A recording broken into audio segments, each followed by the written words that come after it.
आज की जो कहानी मैं आप लोग को सुनाने जा रहा हूँ, ऐसी कहानी शायद आप लोगों ने कभी सुनी होगी, क्योंकि यह कहानी सबसे अलग है, लेकिन बहुत ही दुखद घटना वाली एक कहानी है। जहाँ पे आज तक सीबीआई, पुलिस, सीआईडी लग गई, लेकिन आज तक उस सच्चाई को बाहर नहीं ला पाई कि वहाँ पे आखिर में हुआ क्या था। क्योंकि एक लड़की एक हॉस्पिटल में अपना दम तोड़ देती है और पोस्टमार्टम रिपोर्ट में ये आता है कि उस लड़की का जो दिल था वो लड़के का दिल था। तो ये कैसे हो सकता है? क्या कोई ये डॉक्टर ये बता सकता है दिल देखकर कि एक लड़की का दिल है या एक लड़के का दिल है? यहाँ तक का जो मैंने भी वीडियो देखा है उसमें यही देखा है कि जो एकदम स्पेशलिस्ट डॉक्टर हैं वो लोग ये बता सकते हैं देखकर कि उम्र कितना हो सकता है, वो भी कुछ खास नहीं बता सकते, परफेक्ट नहीं बता सकते। 2 4 5 साल इधर उधर वो लोग बताएंगे, लेकिन एक लड़की के साथ में ऐसा हुआ था। एक कहानी भी आज भी सुलझी हुई है, आज भी एक कहानी सॉल्व नहीं हुई है। जो एक लड़की थी जिसका नाम सनम हसन था, जो इस दुनिया से तो चली गई, लेकिन उसका केस आज भी अनसुलझा ही बना है। और उनके माता पिता जो हैं वो आज भी इसी आस में है कि उनकी लड़की का जो भी चीज़ हुआ था वो सच्चाई बाहर आए। और हर एक माँ बाप को ये हक है, या हर एक आदमी को ये जानने का हक है, जिसके कोई अपने ऐसे ही जान गंवा देते हैं अचानक में, तो उनको सब चीज़ जानने चाहिए। तो चलिए इस कहानी के बारे में आप लोगों को कुछ बताएंगे जो सच्ची कहानी है। उससे पहले आप लोग से रिक्वेस्ट करते हैं, अगर आप भी हमारे चैनल पर नए हैं तो चैनल को सब्सक्राइब, लाइक, शेयर, कमेंट करना मत भूलिए। तो नमस्ते, आदाब, सत श्री अकाल। आज की जो सच्ची घटना मैं आप लोग को सुनाने और बताने जा रहा हूँ, ये महाराष्ट्र प्रदेश का ही घटना है। वहाँ पे एक फैमिली रहती है और उसी फैमिली में एक लड़की होती है जो 19 साल की रहती है, जिसका नाम सनम हसन होता है। और वो अपने माता पिता से कहती है कि मुझे फैशन डिजाइनरी में करियर बनाना है, कुछ नाम कमाना है। घर वाले अपनी बेटी का बात मान जाते हैं और मानने के बाद उस बेटी का नाम पुणे के एक स्कूल में, कॉलेज में नाम लिखवा देते हैं। वहीं पे वो सनम हसन पढ़ने लगती है पुणे में और अपना फैशन डिजाइनरी का जो भी कोर्स रहता है वो करने लगती है। और पार्ट टाइम में वो इधर उधर मतलब एक जगह में काम किया करती थी। एक दिन ऐसा आता है, बात 2012 की है, 3 अक्टूबर का, जिस दिन सनम हसन का जन्मदिन रहता है। और उसके जो दोस्त रहते हैं जो वहाँ पे काम करते थे, जहाँ पे वो पार्ट टाइम जॉब किया करती थी, वो लोग कहते हैं कि तुम्हारा हम लोग नाइट में एक जगह बर्थडे मनाएंगे, वहीं पे सेलिब्रेट करेंगे। सनम हसन अपने घर पे पूछती हैं, उनके माता पिता ये इजाज़त दे देते हैं क्योंकि बेटी है भाई, चलो मना लो। सनम हसन चली जाती है और जाने के बाद जब रात बीत जाता है, रात को अपने माता पिता से बात भी करती है शाम के टाइम में, लेकिन जैसे ही सुबह होता है, सुबह के टाइम में एक नंबर से फ़ोन जाता है और फ़ोन जाने के बाद उसमें कहा जाता है कि आप जल्दी से जल्द पुणे के हॉस्पिटल में आ जाइए। और सनम वहीं पे भर्ती है। अब घर वाले माता पिता कुछ देखते नहीं है, तुरंत वो पुणे के हॉस्पिटल में चले जाते हैं। हॉस्पिटल में जाने के बाद जब डॉक्टर से मिलते हैं तब पैरों तले ज़मीन खिसकने की बारी थी। डॉक्टर लोग कहते हैं कि आपकी बेटी सनम अब इस दुनिया में नहीं रही। अब घर वाले रोने लगते हैं और पूछने लगते हैं आखिर में रात में ऐसा हुआ क्या था। तब वो लोग बताते हैं कि रात को हम लोग ड्रिंक किए थे और ड्रिंक करने के बाद अचानक उसको थोड़ा बहुत चक्कर आने लगता है और चक्कर आने के बाद वो सो जाती है। सोने के बाद और भी ज़्यादा उसको जब प्रॉब्लम होने लगता है तो हम लोग हॉस्पिटल में लेके जाते हैं और यहाँ पे ये सब मामला हो जाता है कि वो अब इस दुनिया में नहीं रही। अब उसके बाद जब डॉक्टर पोस्टमार्टम करके निकलते हैं तो फिर से माँ बाप और जितने भी लोग थे वहाँ पे सबकी चौंकने की बारी थी। क्योंकि पोस्टमार्टम में डॉक्टर लोग बताते हैं कि जो दिल का एक नस होता है वो 70% ब्लॉकेज हो गया रहता है, बंद हो गया रहता है। और अल्कोहल पीने से यानी कि ड्रिंक करने से और वो जाम हो जाता है और दिल के दौड़े से मौत हुई रहती है। लेकिन जब एक सच्चाई बाहर आती है कि जो सनम का दिल रहता है, जो लड़की का दिल रहता है, वो लड़की का दिल नहीं, किसी लड़के का दिल रहता है। अब घर वाले इस सोच में पड़ जाते हैं और जितने भी लोग रहते हैं इस सोच में पड़ जाते हैं कि आखिर में ऐसे कैसे हो सकता है कि एक लड़की के अंदर से एक लड़के का दिल निकल सकता है, वो भी डॉक्टरों की रिपोर्ट में।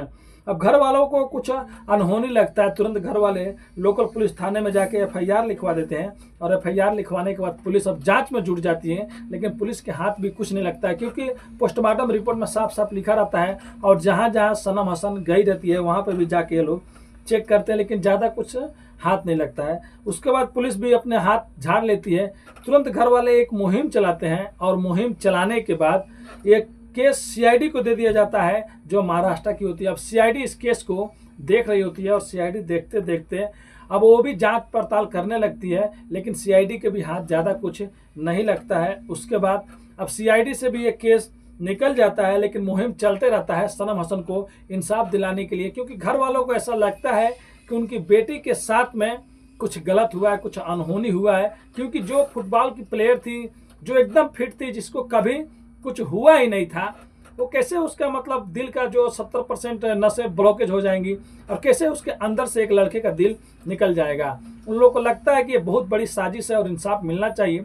फिर बाद में ये मुहिम चलते चलते 2014 में ये केस सीबीआई को सौंप दी जाती है कि सीबीआई अब इसको जांच करेगी कि सनम हसन का आखिर में मौत कैसे हुआ था। अब सीबीआई अपने तरीके से जांच करने लगती है, लेकिन सीबीआई को अब और ज़्यादा सबूत जुटाने की जरूरत रहती है। अब सीबीआई मांग करती है कि मुंबई के वर्सोवा के कब्रिस्तान में सनम हसन का लाश को दफनाया गया रहता है। अब सीबीआई कहती है लाश को बाहर निकालना पड़ेगा, लेकिन वहाँ के जो लोग रहते हैं, जो इंतजाम जो मतलब कमेटी के लोग रहते हैं कब्रिस्तान को, लोग नहीं मानते हैं। फिर कोर्ट से ऑर्डर लेके उस लाश को निकाला जाता है और निकालने के बाद फिर से उसको ये लोग चेक करने के लिए मुंबई के कलीना हॉस्पिटल के फॉरेंसिक लैब में भेजा जाता है। जितने भी पार्ट होते हैं बॉडी के रहते हैं सब कुछ, तो जो सनम के माता पिता रहते हैं उनसे मैच कर जाता है डीएनए, लेकिन जब दिल का बारी आती है, जब दिल को चेक किया जाता है तो वो मैच ही नहीं होता है। अब सीबीआई को समझ में नहीं आती आखिर में इतनी बड़ी साजिश कैसे कोई कर सकता है। फिर उसके बाद सीबीआई की जो टीम होती है अब इसको सोचती है कि दूसरे जगह में इस लैब को भेज के चेक किया जाए और पता चले कि ये किसका है या इन लोग का डीएनए है कि नहीं, ये मैच कर रहा है कि नहीं कर रहा है। उसके बाद इसको हैदराबाद के फॉरेंसिक लैब में भेजा जाता है और वहाँ से जो रिपोर्ट आती है फिर से चौंकाने वाली रिपोर्ट आती है। वहाँ से जो रिपोर्ट आती है उसमें ये लिखा रहता है कि ये दिल है तो लड़की का ही। वहाँ की जो रिपोर्ट आया रहता है उसमें ये रिपोर्ट में रहा था कि ये लड़के का दिल है, और यहाँ पे जो रिपोर्ट आता है उसमें ये आता है कि है तो ये लड़की का ही दिल, लेकिन ये किसी महिला की है जो उम्र दराज है, जो 40, 50, 45 साल की है। क्योंकि दिल देखकर डॉक्टर ये तो बता सकते हैं 5-10 साल इधर उधर, लेकिन ये जरूर नहीं बता सकते हैं कि लड़की का दिल है या लड़के का दिल है। तो आखिर में वहाँ पे ऐसे कैसे हो सकता है? क्योंकि जो वीडियो बनाए हैं शम्स ताहिर साहब, मैं उन्हीं का वीडियो का अपने तरीके से वीडियो बता रहा हूँ। वो भी बता रहे थे कि मैं डॉक्टरों से पूछा, वो भी बहुत से डॉक्टर से, लेकिन सब लोग ऐसे ही बता रहे थे कि कोई भी डॉक्टर जो जीनियस है, जो एकदम मतलब एक्सपर्ट है, वो भी नहीं बता सकता है। हाँ, उम्र का बता सकता है, थोड़ा बहुत इधर उधर होगा। अब जब हैदराबाद से भी आता है और हैदराबाद से भी जो चीज़ आता है तो सीबीआई को भी अब समझ में नहीं आता है। वहाँ से भी जो डीएनए सब चेक किया जाता है तो सनम के माता पिता से तो डीएनए मैच कर जाता है, लेकिन दिल मैच ही नहीं करता है। तो आखिर में यह बात यहाँ पे आकर रुकी है कि सब चीज़ जब सनम से मैच कर रही है और उसके माता पिता से मैच कर रही है, तो आखिर में दिल क्यों मैच नहीं कर रहा है?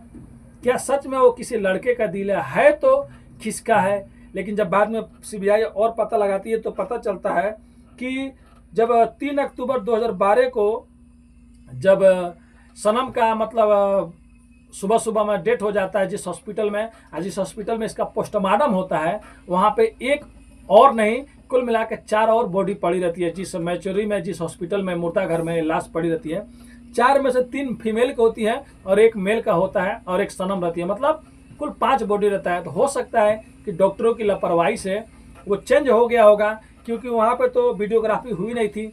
अगर वीडियोग्राफी हुई रहती तो शायद ये पता लगाया जा सकता था कि बाद में वीडियो देख करके दिल शायद बदल गया होगा, क्योंकि डॉक्टर की भी गलती हो सकती है। लेकिन ऐसा कुछ सबूत मिलता ही नहीं है। तो आखिर में ऐसे कैसे हो गया?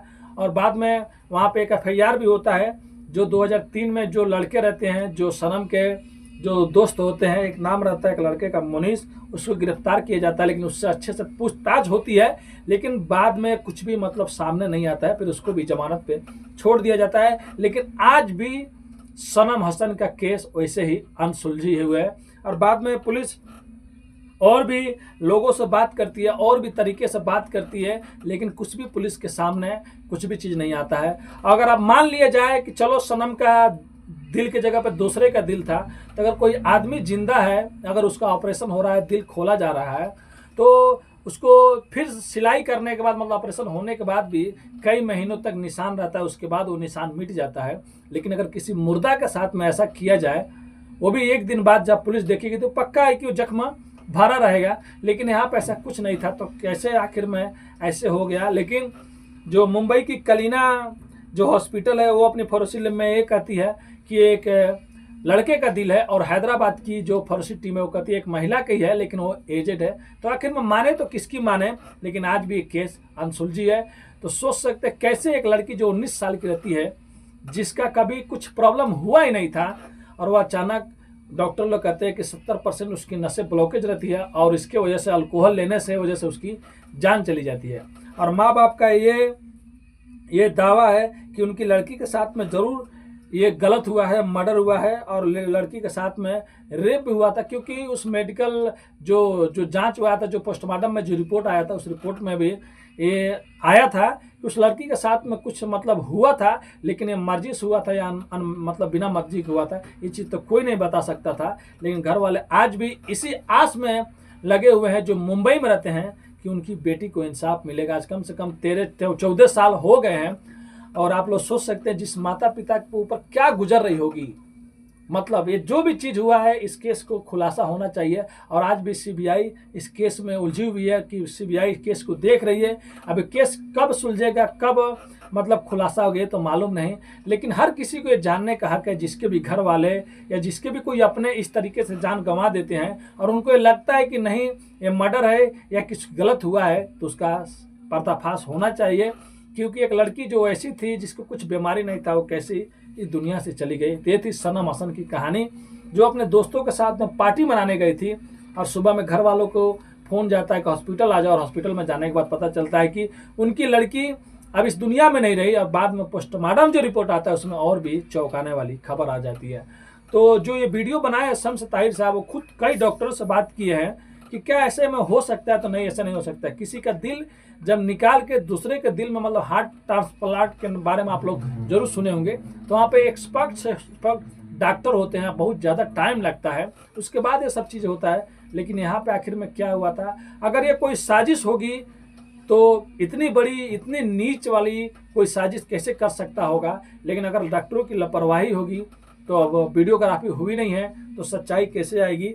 लेकिन मैं भी यही चाहता हूं कि सच्चाई जल्द से जल्द सामने आए, और जो सनम के माता पिता हैं उनको भी ये मालूम चले कि उनकी बेटी में साथ में क्या हुआ था।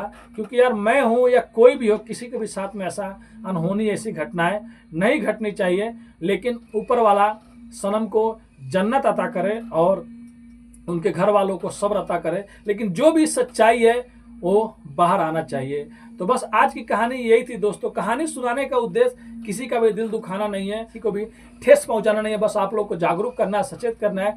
जहां भी रहे स्वस्थ रहें, सेफ रहें। कुछ भी आपको प्रॉब्लम है तो अपने घर वालों को बताएं, फिर पुलिस से भी हेल्प लें, और आपकी पुलिस जरूर मदद करेगी। तो बस आज के लिए इतना ही। मिलते हैं नेक्स्ट वीडियो में फिर से कुछ सच्ची कहानियों के साथ। अभी के लिए अलविदा लेते हैं। धन्यवाद।